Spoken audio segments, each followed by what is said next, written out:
Hello, and welcome to Coffee with KHEAA, episode number 22. And only Y'all can the make it second, graphic, right? Just make it graphic.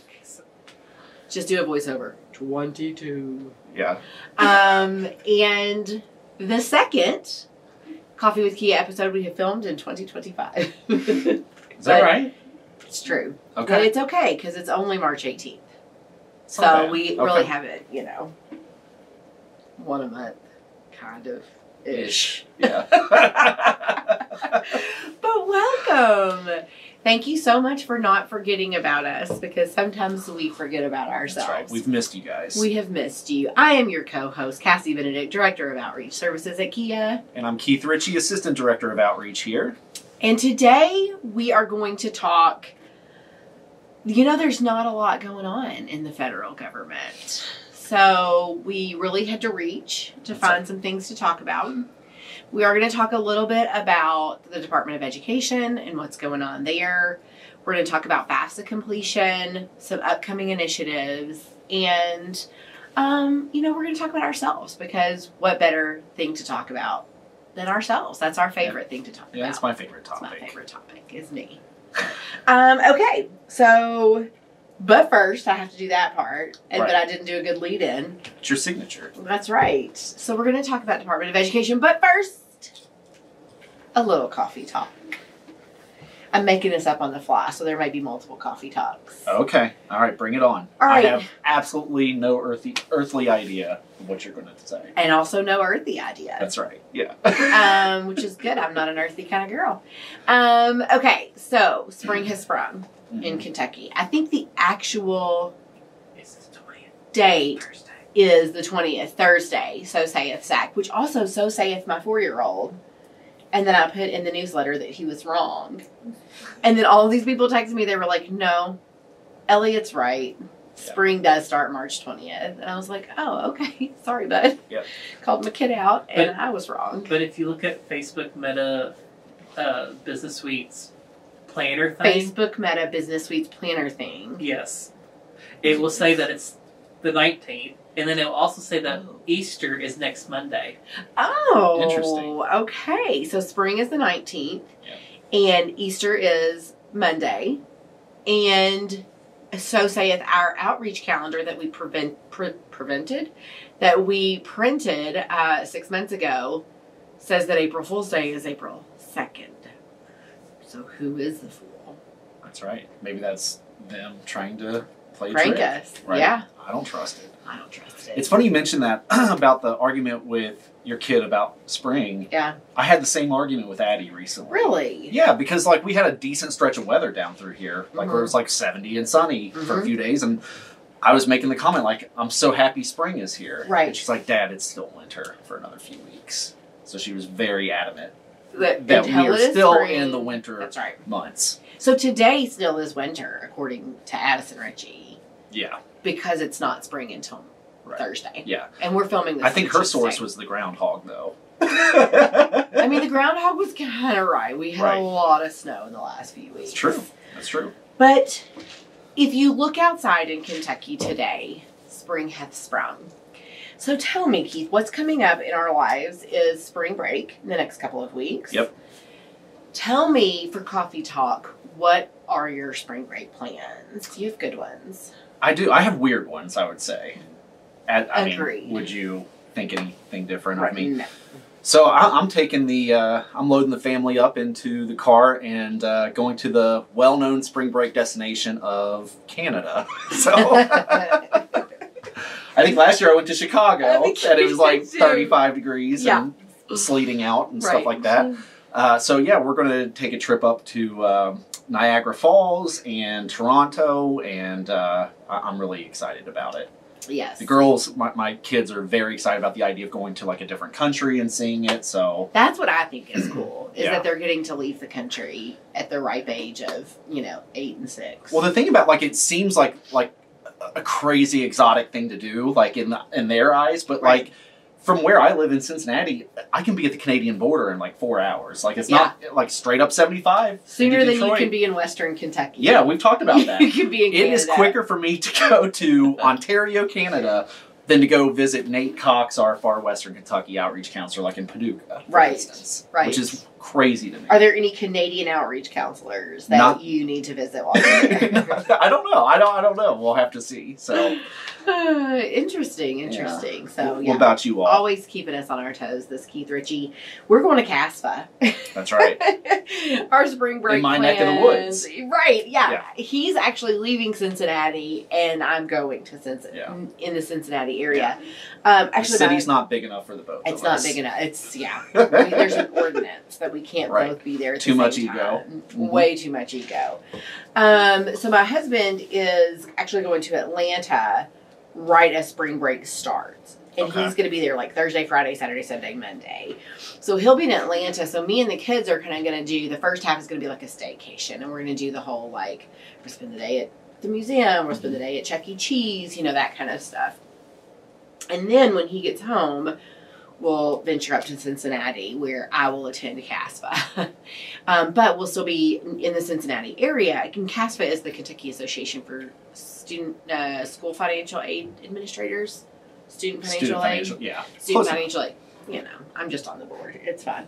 So I will go to CASFA, but we'll be up there. So like in the evenings and whenever I'm on breaks and stuff, me and my kids and my family can do fun things in Cincinnati. So they're excited about that, predominantly because we get to stay in a hotel. Oh yeah. That's all my kids really care about. So same with mine. I don't think they care as much about the Canada thing as long as every hotel has a pool. That's really all they care about. Yes. So. That was has to have a pool, has to have an elevator. Right. We checked into a hotel one time and they were like, okay, we've actually got you on the first floor right over. And I was like, ooh, that's not going to work. Right. We have to not be on the first floor because my kids want to ride the elevator constantly. It's the highlight of the trip. My question for you. Yeah. I want to know if your kids are like my kids. My kids battle over who gets hit the button in the elevator. I mean, some bad fights have broken out at pretty much every vacation I've ever taken them on. Yes. Well, and I have one that pretty much always wins the battle because who do you think it is? If you had to guess. Well, I could go... The most combative child I would say Embry probably has the biggest reaction to it. She does. I would agree with that. Yeah. Abbott's the biggest, yes, but he is also... He's got the size advantage. He does have the size advantage. He's also the kindest one, I would think. Or, I don't know, because I would say Elliot's pretty kind, but Abbott he doesn't get as invested in things. So, like, if it's like, oh, Abbott, you don't get to press the button, he's like, okay. Right. There are other buttons. He's more easygoing. Yeah. Bastion. That's his thing, huh? Well, anything that's a battle with my children, Bastion usually wins. He brings the passion to the table. Yes, and the volume. Yeah. Yes. Okay. So he usually gets to press the buttons, and it is an argument, and it is a fight, and it is, Every time I've ever been on an elevator with my kids, feelings are hurt. Yes. And it gets bad. Yeah. That's definitely going to be the highlight of our spring break, though, is the elevator in the hotel room. We could go to Disney and my kids would be like, the elevator was my favorite part. Mm-hmm. Yep. So, so any other coffee talk ideas that we want to chat about before we jump in? Well, talking about hotels, my favorite is when you brought the kids up to College Coach and it was boiling degrees in your room and Embry got in the mini fridge. Yes. So you're combining two memories. One of those is when we did, it was CASFA, wasn't it? Or was it College Coaches? I think it was College Coach. It was in that old hotel in Lexington. The Campbell House. Yeah. Okay, that was CASFA. CASFA. Yes, but remember it was boiling hot. It was CASFA? And I had them with me because the boys had just had their tonsils removed. Mm-hmm. Remember that? And I had Mom and Chloe, my babysitter, with me. Yeah. And it was boiling hot in that room. But what you're thinking of is we had... what do you call it? What's the gas that leaks that's supposed to be really bad? Carbon monoxide. We had a carbon monoxide scare at my house. I started getting messages on my phone that said our Roku camera had detected carbon monoxide. Scary. Right. And we had 2 carbon monoxide detectors that we conveniently keep inside of a drawer. So I took those out and laid them on top of our fence. And they started going off, both of them. And so I called my husband and I was like, what do I do? And he was like, first up, get the kids out of the house. And so I didn't, where do you take your 4 children who are, at the time, I think 5 and under, and I still had to work for the afternoon, like I had meetings and stuff. So we went and checked into a hotel. It was the Best Western, which I know you and I have opinions about, but this one was newly built, had just been built, and it was kind of like affordable, because I was like, we're probably not even going to stay the night there, but I need somewhere to be. Sure. So we went to the Best Western, and Embry promptly opened the mini fridge, took all the shelves out, and got inside of it. And I thought that happened at CASPA. pretty much stayed there. The picture? Yeah. That was definitely at the Best Western. Oh. Yeah. I mean, at CASPA, I got in the mini fridge. Right. Yeah. Very tight squeeze. But it was miserably hot. Like, I remember that CASPA, because my kids, you know, when we go to a hotel room, I have a lot of them. They're young. They all sleep in bed with me. I remember at that CASPA, like, sleeping in the bed and being, like, rageful because it was so hot and there were people on top of me. Like, I cannot even. And that was the cast that you were putting together, so like it was your show. It was my show. I mean, you were part of planning it. Yes. And orchestrating the and I was decorations. Going nonstop and running up and down, and my kids were there with me, which was not supposed to be the case, but when the boys had their tonsils removed, the doctors, as we were like checking out of the hospital, they were like, don't forget, 2 weeks, no school. And I was like, 2 weeks? I thought it was 1. And they were like, was 2 hours. You're right. And they were like, no, definitely 2 weeks. And I was like, okay, well, you guys are coming to my conference with me. Because, I don't know, you know, when you don't feel good, you want your mommy. So. Right. I get it. Anyway. Anything else for coffee talk before we jump into? As a child, what was your favorite spring break? Ooh. Destination, vacation, thing you did? So, you have to remember, I was raised poor. So, we did not go places for spring break. But, I would go, when I was in high school, I would go with my friend's family to Destin and Panama every year. Yeah. And we did that almost every year of high school and many years of college. Yeah. Where we would spring break down there. Yeah, I did that a few times growing up, going with friends, families who did travel for spring. My family didn't do it either. No, when you're raised poor, there's no spring break travel. Right. My parents had to work the whole time. So I wouldn't say it's a vacation, but one thing that I always look forward to around this time of year, and some years it lines up with spring break, sometimes it doesn't, opening day. I mean, that is it's a big deal. The end all be all in Cincinnati. It's actually an official holiday in the city of Cincinnati. So a lot of businesses close, a lot of government offices. Like opening day for what? Right. What are we opening? Yeah, opening day for baseball. The Reds. Sports ball. Yeah. Yes. I don't sport. Zach doesn't sport. You don't sport. Yeah. Well, in Cincinnati, it's a big deal. They have parades, and it's 500,000 people downtown, and it's a big to do. So I think of every now and then. I would go down there, even if I didn't have tickets to the game. I would still just soak up the atmosphere and hang out and all of the festivities. So, so that's something. I actually got to go last year to the game. If you remember, I went to the game, and that was awesome. That. Yeah. But anyway, so that's a on your big birthday deal. Last year? No, but it was close. It was close. Yeah. This year, it's actually at the end of March, so a little bit earlier this year. Okay, coming up. Yeah. All right. I'll be looking for your leave request. Yep, it's coming. Okay. Let's talk about financial aid. You want to? Let's do it. One of the things that we have to talk about that affects KHEAA, but also probably a lot of agencies around the United States. So we had the FAFSA grant that was administered by ECMC and managed by ECMC. Mm-hmm.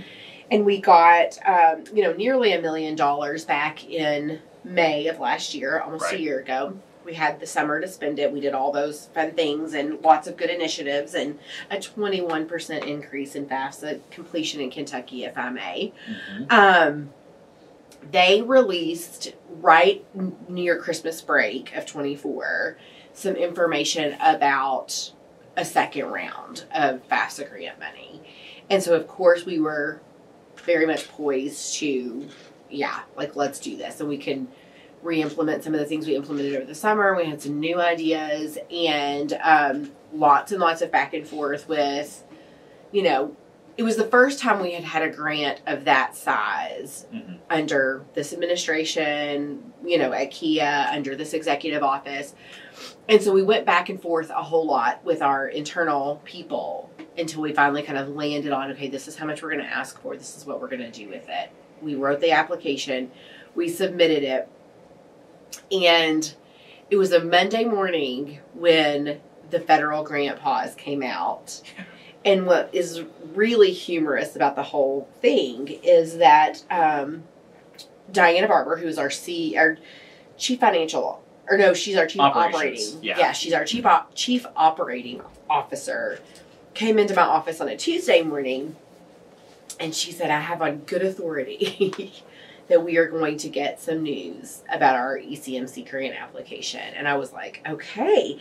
And I said, well, that's really good to know that the federal pause doesn't affect, you know, this is, even though it's not a federal grant, it's still federal money that ECMC is administering. And she was like, oh, wait, I hadn't thought of that. And then about a week later, she got word that they had, in fact, paused the ECMC grant awarding notification. And then a couple of weeks after that, we got an email that said that grant was completely canceled. And so, you know, are we disappointed that we won't have some extra funds to help the students of Kentucky? Of course. But the good news, the silver lining that comes out of that is ultimately FAFSA completion rates have bounced back from the Better FAFSA, Better Future fiasco. And that was the whole point of creating that grant program last year. Was, you know, we were significantly behind based on the new FAFSA rollout and some other things. So, you know, the way I look at that whole thing, the grants were used effectively across many states. A lot of organizations did some awesome things with it, ourselves included, and I feel like we set out and accomplished what that goal was with that funding. So. So yeah, I think that's a good way to look at it. Is it accomplished what it set out to do? That's right. Ultimately, good news, because it means that FAFSA completion rates have bounced back, but bad news for us that we can't have some additional funds to help Kentucky students. From the moment they're born, you dream of giving them every opportunity. Mom, how are we going to pay for this? We'll find a way. There's help to pay for college. The FAFSA opens doors to financial aid, giving every family a chance to make their dream a reality. File your FAFSA today, because the future you've dreamed of is closer than you think. KHEAA still does the good work. You know, our staff is still out there burning up the road, visiting the high schools, the colleges, getting those FAFSAs filed and completed. Our FAFSA completion in Kentucky is looking good. What were the numbers that we pulled in the first 7,000 FAFSAs? Yeah, we were in the top 10 nationwide, which is always great to see. Right? Yeah. And so, you know, we feel really good about where Kentucky is in terms of FAFSA completion. And so it made sense to us. Why throw, you know, $50 million at something that ultimately has gotten back to where it needs to be. So there's that. I know other agencies across the nation felt the same. Some of them probably even got notification that they had gotten the award. And then notification that the award was canceled. So that probably really stinks, especially if they purchased anything while they were waiting on their money. Fortunately for us, we were still pretty, you know, a lot of our plans were in the preliminary stage of figuring out, you know, what we were doing. We were on the right side of that. So, so big news. You know, I kind of made the joke at the beginning that there's not much going on in the federal government right now, but that is false. Big news with the Department of Education. Since we had our last podcast, Linda McMahon has been named Secretary of Education. She put out the letter that was kind of like your final mission to the Department of Education employees, which is the writing on the wall. I mean, there's no secret that this administration wants to dissolve the Department of Education on the federal level. We have gotten a lot of information about Department of Education branches closing across the United States. Mm-hmm. One in Atlanta, Kansas City. one in Kansas City, yeah. And so, you know, we kind of have to toe the line a little bit here because I don't want to get political and I don't really want to give my personal opinion about any of it. Absolutely, our hearts are broken for the people who've lost their jobs over this. Yeah. And, you know, prayers and good vibes to all of those people. The goal, it sounds like, from this administration is to get control of education back to the states. Yeah. And lots of people ask us, you know, we're Kentucky Higher Education Assistance Authority. Lots of people ask us, like, well, what does that mean for KHEAA? It may honestly not mean much because we are not the Kentucky Department of Education. Right. Like, there already is an entity who controls education in the state of Kentucky, and that's the Kentucky Department of Education. So it may not mean much for KHEAA. I would venture to say that would be a heavy lift. Yeah. To take what's happening on the national level and put it all on the Kentucky Department of Education. And so would I be shocked if some of those duties trickled down to KHEAA? No. Do I think they're going to? No clue. Yeah. And I will say this, NCAN, the National College Attainment Network, just released an article this morning that I was reading. I didn't read that. I did, yeah. So we could talk about it today. Probably should have. Anyway, so at this point, and no one can tell the future, but at this point, you know, the cuts that you hear about, the headlines involving the Department of Education has all been on the personnel side. Right. And as you mentioned, it is, you know, it's very personal to the folks who are impacted by that. From a programming standpoint, nothing is really changing at this point. There was a statement from Federal Student Aid that the cuts are not going to impact the FAFSA, right. Pell Grants, student loans, any of the things that on the higher ed side that we deal with. Right. And then even with the K through 12 stuff, things like special education requirements that are kind of overseen by the Department of Ed. All of those programs and programming and funding streams are all intact at this point. And it seems like for the foreseeable future. Right. Exactly. I think that's the plan, is to keep that as the case. Right. Like you said, for the foreseeable future. I don't think that they're going to, you know, someone texted me the other day, because it's funny to me that everyone reaches out to us to say. I get a lot of questions about it. I get so many questions, and I'm like, I have no clue, y'all. Like, I don't know. I don't know if that is a good thing or a bad thing. I have no clue. But somebody said, so do you foresee the FAFSA becoming like a state form? And there's like a CASFA. I guess we can't call it that. But like a Kentucky FAFSA that students file. And I was like, no, I mean, I think there's still always going to be a FAFSA. Like, I don't think there's any plan to abolish the structures that are in place. Like you said, mostly at this point, I think it's personnel. So right. And from what I've seen in other news stories and stuff about the Department of Ed and the cuts, there's like a whole other level of process and steps that would have to go through for the entire department to go away.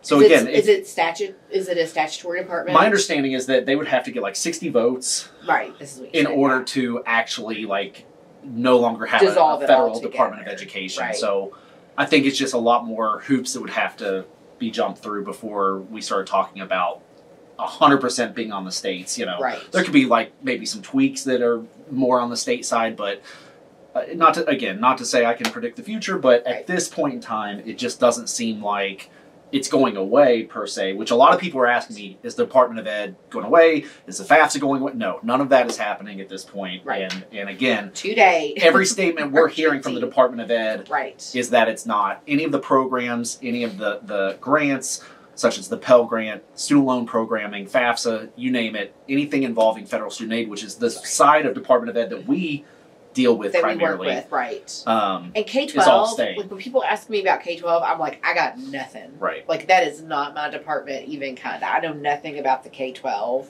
happenings. Right. But yeah, I mean, I think that is the long and short of it is, you know, we at KHEAA are trying to work off of what do we know today?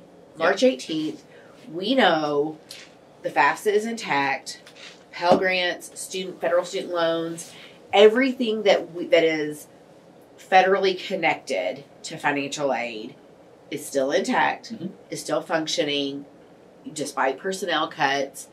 Everything is as it was. Right. And like we say, for the foreseeable future, we do not know. That seems to be that, like, it will be the case Sure. for right now. So, stop texting me to ask me. I'm joking, of course. But, I mean, it is funny because people will, like, I see, at work out of that little, like, bread shop, coffee shop place at Owensboro, and every single time somebody sees me, they come, that knows me, comes to me and what do you think about the Department of Ed? What does that mean for you? And I'm like, well, I don't work for the Federal Department of Education, Right. so it doesn't mean anything for me personally. In terms of my job, right now it doesn't mean anything either. Like, business as Right. usual. So, Mhm. and then people are like, well, what do you think is going to happen? What do you think that? I'm like, I don't know. Yeah. And, Yeah, your guess is as good as mine, the way Yeah. I look at it. Right. And our focus right now is FAFSA completion in Mhm. Kentucky, taking care of our staff and the students and families of Kentucky, and forging ahead on other initiatives we have going on. Whatever happens with the federal government, we'll adjust and we'll adapt, and We always have. Our mission stays true and to the point. We're here to support students and families, and how that looks or what processes we use. That's kind of our relationship with the federal side of the Right. Federal student aid and things like that. Is we use their products, but we'll adjust if need be. That's if right. anything happens down the road. And if So, you are a victim of personnel cuts, I hear KHEAA Student Aid is hiring. If you it's true. want to move to the beautiful state of Kentucky, That's we have right. horses. Yeah. Home of, what is it, fast horses and, I don't know. I'm going to stop there. I just looked at Zach and Lene because I can hear my stomach growling pretty stinking loud. Yeah. And my hope is that you all cannot hear that. I but heard it, but Did I'm you sitting hear next to it? you. I didn't hear it. It takes a lot of calories to keep this physique. So I am starving. Okay, so I mentioned upcoming initiatives. We are on the precipice of Financial Literacy Month, Yeah. which is in April. I haven't even mentioned this to you, but I'm thinking of creating a Financial Literacy Month toolkit. I love it. Wouldn't that be a good idea? It would. We need It's to one of the things call it that something I fun. feel like financial literacy is a topic that we're getting more and more requests about, Yes. and I love that. I think that is awesome because Agreed. the way I learned financial literacy info is by making every wrong decision I could ever Absolutely. possibly make throughout my 20s and spending my 30s correcting that. Trying to correct it. Right. That is. So I love the idea of, like, if we could teach high school students like how to manage money and, Right. and do the right things Yeah. with budgeting and saving how and to stuff not like get that. a credit card when you're Right. 18 years Yeah. old. Yeah. Yeah. That is when I was in the field, and we have a presentation that used to be called It's Money Baby, Right. but now it's called Money 101 because it's Money Baby. What? Why? I Yeah. don't know. I don't To know. make that decision. But Money 101 makes perfect sense. But I would give that presentation essentially by chronicling all the things I did wrong. So funny. I did the exact same thing. Right? I had like 12 different stories of everything I Yes. did when I was living in a dorm. Yep. All the things I did wrong. My credit card debt. Right. Yeah. Overdrawing on my checking account. Yep. Back in the day, I would tell the story, which, I was in the field for 12 years, and that I started in 2010. It's a very different time. Because when I was in college, you had to pay for your text messages. Like, Right. it wasn't unlimited. It was 10 Yep. cents a text I remember those message, days, yeah. right? And I was on my dad's cell phone plan, and basically his agreement was, like, that he would pay, like, the foundational part of my cell phone plan. But anything above and beyond the $50 a month or whatever it was back then, I had to pay for. And he would call me, and it didn't feel like I was sending that many text messages. Like, because this was like 2002, 2003. Right. Like, people didn't text back then. It was a lot harder to brand text new. back then. Right. Like, to 3 hit letters one letter, per like, key. boom, boom, boom, boom, boom. Yeah. But I was so fast. I was It was really impressive. good at it. Yeah. People would tell me, like, I had to change my cell phone plan because I'm friends with you. That's how much I was texting Interesting. back in the early 2000s. Yeah. But anyways, my dad would call me every month, and he'd be like, okay, this month it's $250. that you owe me. This month it's $300. And they were 10 cents a text message. Yep. And like, that's how, which now like 250 or 2,500 text messages, I probably send that in a handful of days. Right. But, but yeah, back then that was a lot. And I would have to write my dad a check every month. And I mean, sometimes I wouldn't, sometimes I wouldn't. Right. But I tell that story because, like, I wasn't being a good steward, you know, and also to drive home the point of, like, being on the right plan for your lifestyle. Yep. Whether it's health insurance or cell phone plans or whatever. Mm-hmm.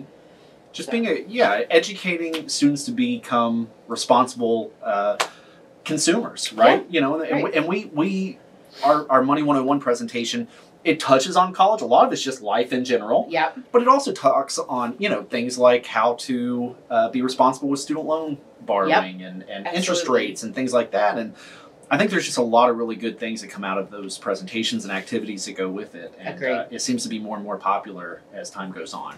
And now I think there is like a mandate in Kentucky Mm-hmm. that Kentucky public schools give some sort of financial literacy education on the high school side. And so frequently they call on us to do that. So I'm kind of thinking as I'm sitting here, like maybe we do a toolkit and we do some graphics called like Money Monday. We put some money tips together and maybe like what if Wednesday graphics that say like, what if I want to take out student loans with a little tip or some tips. I love it. Involved, little videos or something. And we'll make a little financial literacy toolkit. Y'all, I just came up with that just now. I love it. You all Let's keep do us it. to it. It's all been Hold marked us down. to it. Yeah. Tell Julie Clay she can put that in the press release. She's like, what can I put in the There's press no going release? back now. I know. Yeah. It's said. It's in the Yes. world. Yeah. So that's something that we have coming up is Financial Literacy Month with an accompanying social media toolkit. Mm-hmm. What else do we have going on? I don't really even know. We have a lot of FAFSA stuff going on right now. Lots of FAFSA stuff. So we've partnered with about 25 different colleges throughout the state of Kentucky. Yes, Sunday Fun Day. Sunday FAFSA Fun Day initiative, which, you know, what's funny about that, a lot of them have decided not to do these on Sundays. On Sundays, right. So which it's is fine. really just FAFSA Fun Day. Yeah. So we may drop the Sunday next year off of our promotion of this, but in a nutshell, what it is, they're going to be FAFSA workshops at various colleges across the state where you can go get free FAFSA help. And you don't necessarily even have to be a student of that particular college. You can be a high school student, go to a different college, whatever's most convenient for you. Chances are we have a FAFSA workshop coming up near where you live. Absolutely. We'll have a lot of KHEAA outreach counselors at these events. A lot of financial aid officers from the colleges will be a part of it. But here's the icing on the cake. Any student who goes to one of these events can put their name in a drawing for a $500 scholarship just for showing up at our FAFSA Fun Day initiative. Doesn't get easier than that, guys. You scan a QR code, you put your name and your email address, a couple other things, and you're done. There's your scholarship application. So we'll be drawing a handful of winners for that. We also have our FAFSA completion scholarship as well. So that's just more in general. If you go to any FAFSA workshop or just anyone in Kentucky who completes their FAFSA can also register for an additional $500 scholarship that we'll have a drawing later this spring. Can you win both? I guess. I I don't guess. think We it's don't ever roll happened. I mean, against the it, yeah. likelihood of that, you'd probably hit the lottery before you did that. But, That's right. Yeah. but yeah, we don't have that. In the We don't fine have print. a rule. There we go. So, There yeah, we go. you could win So- both. $1,000 for next Yeah. year. We have the very official way of drawing it where it's the eyes closed and stop. Is that what you do? No, I'm just I was kidding. gonna say, because back in the day when I would choose them, I would put in I would Google like a random number generator. That's what I did last Okay, year. Yeah, like a number generator, and then You just put in went the down the number of- spreadsheet Uh-huh. and so and so won. Right. So Yeah. it's a really cool idea, and it brings a little fun to the idea of FAFSA completion, and Always. I know we're happy to be a part of that. Yeah. And it's conference season, so we've got conferences coming up. We If do. you're planning on being at the CASPA conference that first week of April, me and my family will be there. That's right. KHEAA will be playing some games Mhm. and for sessions in the afternoon. I'm also awards chair, so I probably need to look and see what I need to do for that. That's a joke. I've done everything I need to do. There is, what else is coming up? Kentucky ACAC is mid-April in Yep. Louisville. KHEAA will be there. We will be Yep. presenting on, we'll be chronicling the grant that we got over the summer, kind of what we did and how that could be scalable to be recycled. And then also Kentucky Goes to College. We're doing a panel about that, kind of some best practices and how to get involved there. At the end of the month, our Kentucky college coaches are meeting at Lake Cumberland to do some training, and we will be at that. While we are training the Kentucky college coaches, Keith will be representing KHEAA at the American College Application Campaign in in Detroit. That's right. One of his favorite places on the planet. You know, I am a Detroit fan. He is a Detroit fan. He's not taking his kids this time. No. For their own safety. But he is going. And remember, Addie thinks Detroit is paradise, by the way. This I know. Wait till she goes to Canada. Right. Nothing in May, really, though. No conferences really in May. I don't think so. No. And then in June, Tony will be representing KHEAA at the Points of Light conference in New Orleans and presenting on the fine service that we provide to students here in the state of Kentucky. That's awesome. So, a lot of fun stuff coming up. A lot of good things coming up. And speaking of, we've got things to get to. Work and lunch. I'm starving. I'm wasting away to nothing over here. But I hope you'll join us next time for episode number blank for Coffee with KHEAA that we will film sometime in April or June. That's right. Hold us to May. it. I don't know. We might put out like 4 or 5 this whole year. There we go. But you know, we've got the long anticipated next episode. The long anticipated next episode. We've got tens of listeners out there waiting with bated breath. Right. So we'll see you next. And until that next episode comes at a questionable time. KHEAA later. Was that the most boring episode we've ever filmed?